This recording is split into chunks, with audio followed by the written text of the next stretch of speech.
ഒരു നാടുവാഴിയുടെ നിഷ്കാസിതമാക്കപ്പെട്ടതിൻ്റെ കഥന ഭാഷ്യവുമല്ല.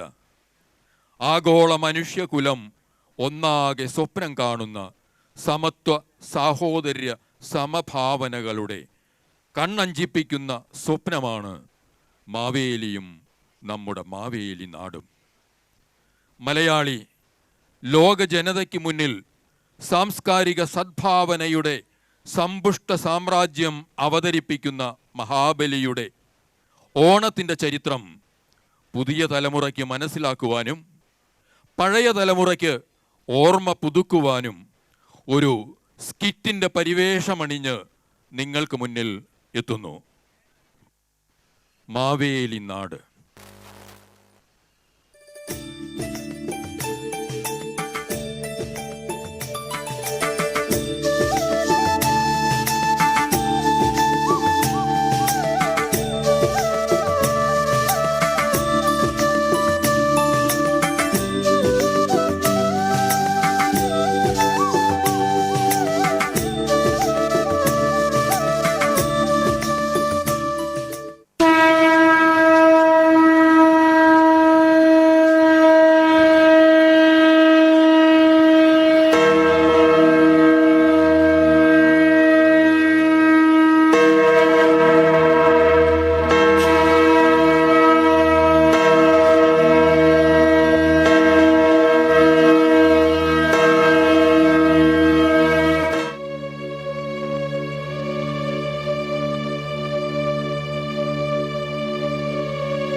എന്താണ് ഒരു വ്യാകുലത? എന്താണെങ്കിലും നമ്മോട് പറയാം. അങ്ങുന്നേ, സത്പ്രവൃത്തികൾ കൊണ്ട് അങ്ങയുടെ പ്രശസ്തി ഇപ്പോൾ വാനോളം എത്തിയിരിക്കുക. ജനങ്ങളെല്ലാം അതീവ സന്തുഷ്ടരാണ്. ശുഭവാർത്തയാണല്ലോ. കള്ളവും ചതിയുമില്ലാത്ത വാഴുന്നവരുടെ സ്നേഹവും ബഹുമാനമുള്ള ഒരു ജനത. അത് തന്നെയാണല്ലോ നമ്മുടെ ലക്ഷ്യവും. പല രാജ്യങ്ങളും ഈ മഹാബലി നാടിനോട് ലയിക്കാൻ ആഗ്രഹിക്കുന്നതും മറ്റൊന്നും കൊണ്ടുമല്ലല്ലോ. തീർച്ചയായും അങ്ങുന്നേ. പക്ഷേ എന്തു പക്ഷേ മഹാശയ? എന്താണ് അങ്ങയ്ക്കതിൽ ഒരു സന്ദേഹം? ഈ നടന്നു വരുന്ന വിശ്വജിത്യാഗത്തിന്റെ പരിസമാപ്തിയോടെ ഈ മഹാബലിയായിരിക്കും ഈ വിശ്വത്തിന്റെ ഉടയവൻ. എന്റെ ആശങ്കയും മറ്റൊന്നും അല്ല അങ്ങുന്നേ. അങ്ങയുടെ പ്രശസ്തി അങ്ങ് ദേവലോകം വരെ എത്തിയിരിക്കുന്നു. ജനങ്ങൾ ദേവന്മാരെ അവഗണിച്ചുകൊണ്ട് മഹാബലിയുടെ മൂർത്തികൾ ഉണ്ടാക്കി ആരാധനകൾ തുടങ്ങി. അത് ദേവകോപത്തിന് കാരണമായേക്കാം. ദേവതുല്യമായ പ്രവൃത്തികൾ ചെയ്യുന്ന ആരും ദേവന്മാരായി മാറുന്നതിൽ എന്താണ് സംശയം? ഇക്കാര്യത്തിൽ ജനങ്ങളെ കുറ്റപ്പെടുത്താനാവുമോ? അവർക്ക് ഹിതമായി തോന്നുന്നത് ചെയ്യുന്നതിൽ നിന്ന് അവരെ പിന്തിരിപ്പിക്കാൻ നമുക്ക് കഴിയുമോ? അതുതന്നെയാണ് പ്രശ്നം. ആദ്യം മുതലേ ആരാധനകൾ നടന്നു വന്നിരുന്ന ക്ഷേത്രങ്ങളെല്ലാം ഇന്ന് വിജനമായിരിക്കുന്നു. തീർച്ചയായും ഇത് ദേവകോപത്തിന് കാരണമാക്കും. അങ്ങ് എന്താണ് ഈ പറയുന്നത്? ദേവന്മാർക്ക് നമ്മോട് അസൂയ ഉണ്ടാകുമെന്നോ? അസാധ്യം, അസാധ്യം. നന്മകൾ ചെയ്യുന്നവരെ അടിച്ചമർത്താൻ ഒരിക്കലും അവർ ശ്രമിക്കുകയില്ലെന്ന് നാം വിശ്വസിക്കുന്നു. എനിക്കിത് എന്തു പറ്റി മഹാശയ? തിരുമേനി, ഞാൻ വൃഥാ പറയുന്നതല്ല ഇതൊന്നും. എന്റെ മനസ്സിൽ ദേവന്മാരിൽ നിന്ന് ലഭിക്കുന്ന ഉദ്ബോധനങ്ങൾ തികച്ചും ശുഭകരമായി തോന്നുന്നില്ല എന്നേ.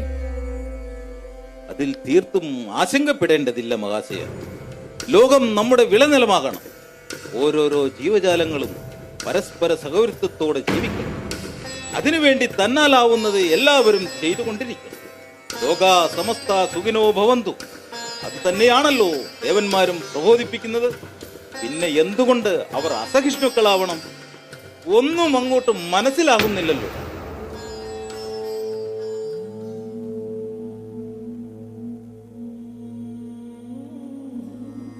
അങ്ങയെ മുഖം കാണിക്കാൻ ഒരു ബ്രാഹ്മണ കുമാരൻ വന്നിരിക്കുന്നു. വരാൻ പറയൂ.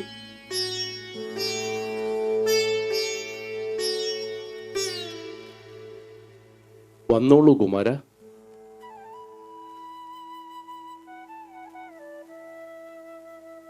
കുറച്ചു ദൂരെ നിന്നാണ് വരുന്നത്. പേര് വാമനൻ നമ്പൂതിരി. ദാനധർമ്മങ്ങളിൽ അതിപ്രശസ്തനായ അങ്ങയോട് ഒരു ചെറിയ സഹായം അഭ്യർത്ഥിക്കുവാനാണ് അടിയൻ വന്നിരിക്കുന്നത്. ഈ എളിമ എനിക്ക് ഇഷ്ടമായി. എന്താ വേണ്ടെന്ന് വെച്ചാൽ ഉണർത്തിച്ചോളൂ കുമാര. പൊന്ന്, പണം, ഭവനം എന്തു വേണമെങ്കിലും ആവശ്യപ്പെട്ടോളൂ. ആശ്രിത വത്സനാണ് നോമെന്ന് അറിയാമല്ലോ.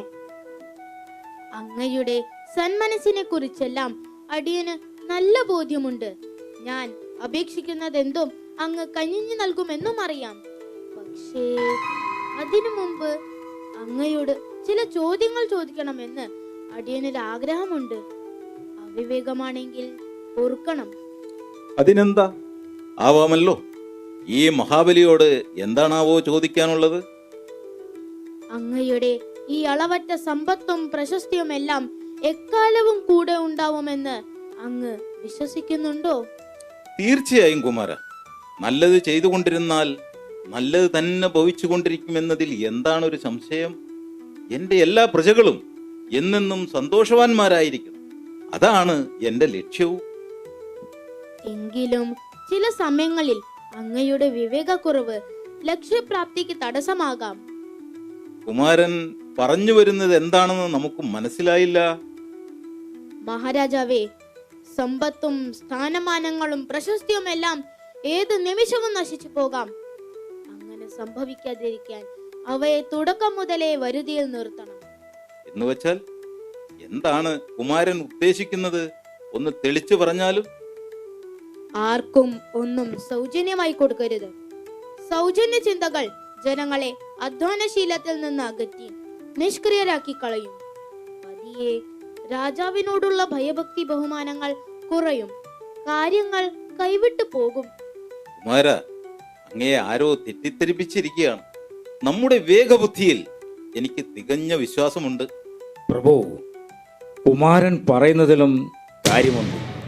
ഞാനും ഇക്കാര്യം അങ്ങയോട് പലവട്ടം സൂചിപ്പിച്ചിരുന്നതാണ്. അങ്ങ് ഓർക്കുന്നുണ്ടാവുമല്ലോ. ഈ ആശയത്തോട് യോജിക്കാൻ എനിക്കാവില്ല. നന്മകൾ ചെയ്യുന്നവർ ചിരകാലം സന്തോഷവാന്മാരായി ജീവിക്കും. എന്റെ പാതയും അതാണ്. ചെയ്യാവുന്നത്ര നന്മകൾ ചെയ്തുകൊണ്ടിരിക്കുക. മറ്റുള്ളവരുടെ സന്തോഷമാണ് എന്റെയും സന്തോഷം. എന്നെ എന്റെ ലക്ഷ്യത്തിൽ നിന്ന് പിന്തിരിപ്പിക്കാൻ ദേവതകൾ വിചാരിച്ചാൽ പോലും സാധ്യമല്ല.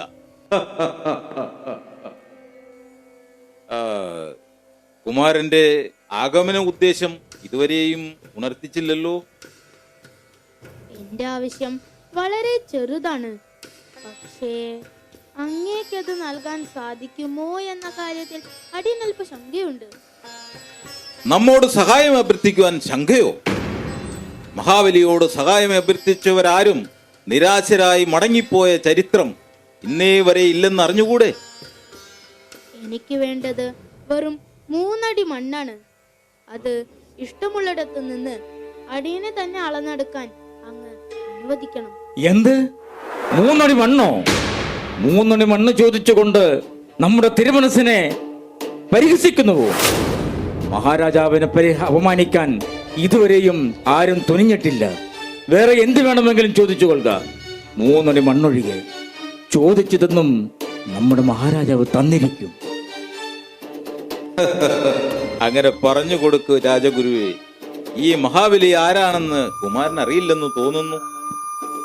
ഗുരു, മഹാബലി തമ്പുരാന്റെ ഖ്യാതികൾ അടിയന് നല്ലവണ്ണം അറിയാവുന്നതാണ്. ഞാൻ 3 അടി മണ്ണ് ചോദിച്ചത് തിരുമനസ്സിന് അവിവേകമായി തോന്നിയെങ്കിൽ ഞാനിതാ പോകുന്നു. കുമാര, നിൽക്കൂ. ചോദിച്ചത് തരില്ലെന്ന് ഇവിടെ ആരെങ്കിലും പറഞ്ഞുവോ? ചോദിച്ചത് എന്തായാലും നാം തന്നിരിക്കും. പക്ഷേ ദാനശീലനായ നമ്മോട് ഇത്രയും ചെറിയൊരു ആവശ്യം ഉണർത്തിച്ചതിലുള്ള ആശ്ചര്യമാണ് നമുക്കുണ്ടായത്. ആരെവിടെ? ഈ കുമാരന് 3 അടി മണ്ണ് അളന്നെടുക്കാനുള്ള സംവിധാനങ്ങൾ ചെയ്തു കൊടുക്കൂ. പ്രഭു, അരുത്, അരുത് പ്രഭു. ഇത് അനുവദിച്ചു കൊടുക്കരുത്. ഇത് ചതിയാണ്, കൊടും ചതി. അങ്ങയെ മുച്ചൂടും നശിപ്പിക്കുവാനുള്ള ഒരു കെണിയാണിത്. ഞാൻ പറഞ്ഞതൊന്നും ഇതുവരെ സത്യമാകാതിരുന്നിട്ടില്ലെന്നതും അങ്ങക്കറിയാമല്ലോ. ദയമായി ഈ പ്രവൃത്തിയിൽ നിന്ന് അങ്ങ് പിന്മാറണം. ഗുരു, അങ്ങയെ നാം ഒരിക്കലും അവിശ്വസിച്ചിട്ടില്ല. പക്ഷേ ഇത്തവണ എനിക്കിഷ്ടമുള്ള ഞാൻ ചെയ്തോട്ടെ. ദയവ് ചെയ്ത് അങ്ങ് ഈ കാര്യത്തിൽ ഇടപെടരുത്. എന്നോട് ക്ഷമിച്ചാലും. ആസന്നമായ ദുരന്തത്തിന് സാക്ഷിയാകേണ്ടി വരുമെന്ന് ചിലപ്പോൾ എന്റെ ജന്മസംഹിതകളിൽ എഴുതപ്പെട്ടിരുന്നു. ഇനി നാം ഒന്നും പറയുന്നില്ല. നമുക്ക് വിട തന്നാലും നമുക്ക് വിട തന്നാലും നന്ദി മഹാരാജാവേ, നന്മയുടെ പ്രതീകമേ. ലോകാ സമസ്ത സുഖിനോ ഭവന്തു എന്നതിന്റെ ജീവിക്കുന്ന ആൾ രൂപമേ, അങ്ങേ ഞാൻ പ്രണമിക്കുന്നു.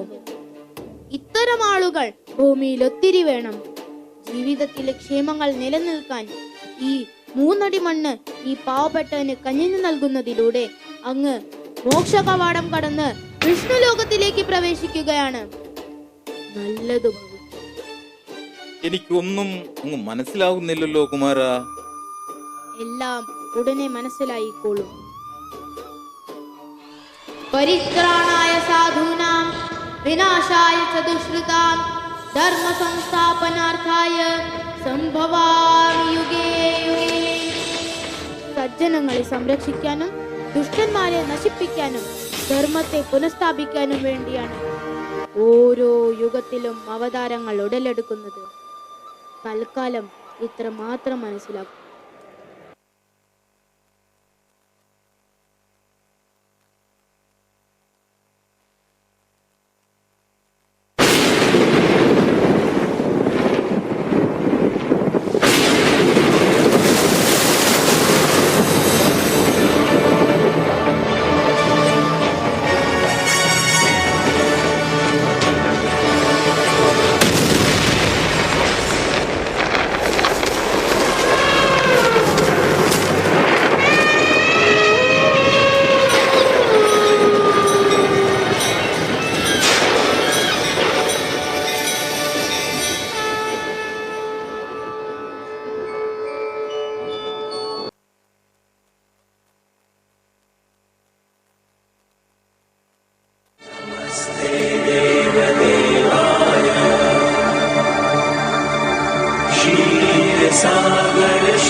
കരകളഞ്ഞ സഹാനുഭൂതികളുടെയും ക്ഷേമപ്രവർത്തനങ്ങളുടെയും ദാനധർമ്മങ്ങളുടെയും മകുടോദാഹരണമായ പ്രിയവത്സല, താങ്കളിൽ ഞാനും ദേവലോക മന്നടങ്കവും സംപ്രീതരാകുന്നു.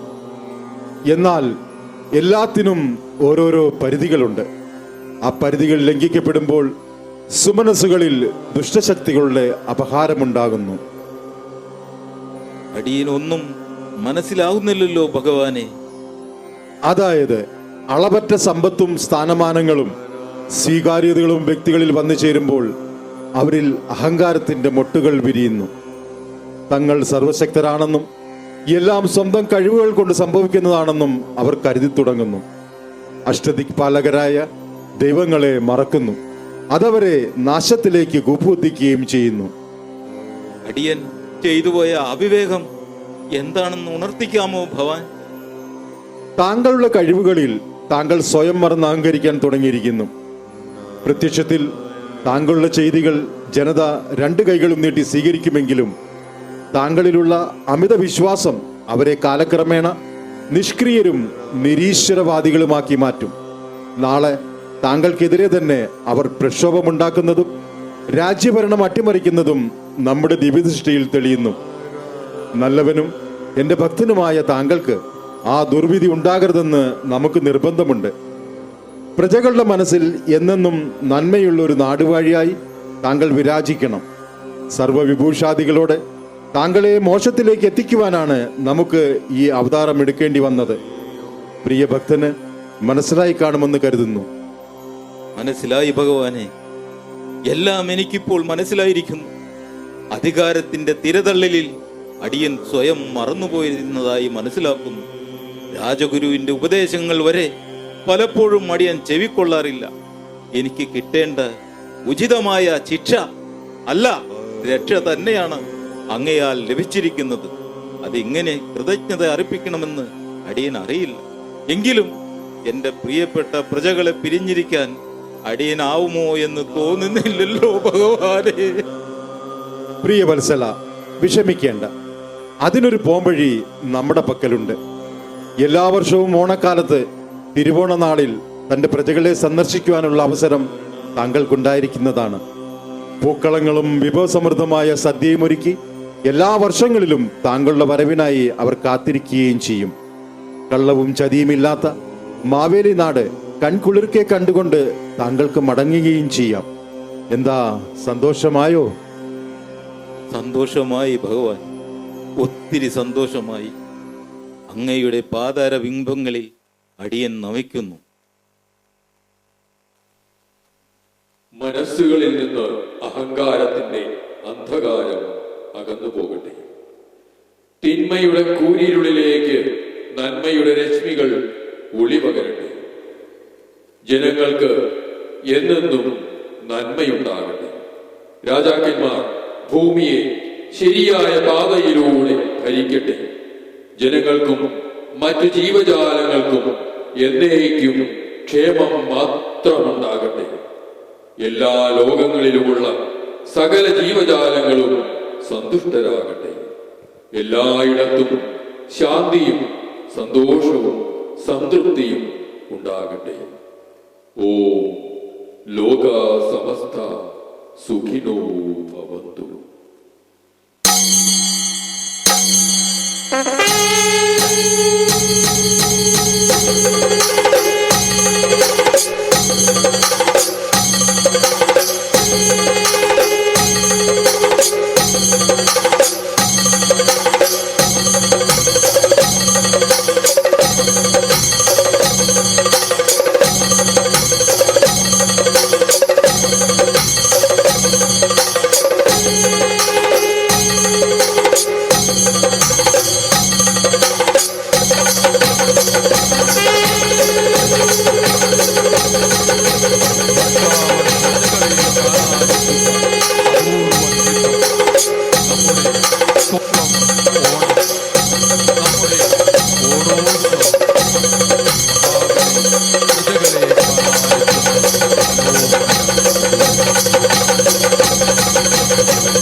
ഓണത്തിന്റെ ഈ ആഹ്ലാദ ദിനത്തിൽ എൻ്റെ മനസ്സു നിറയെ സന്തോഷവും ആനന്ദവും ഒപ്പം അഭിമാനവുമുണ്ട്.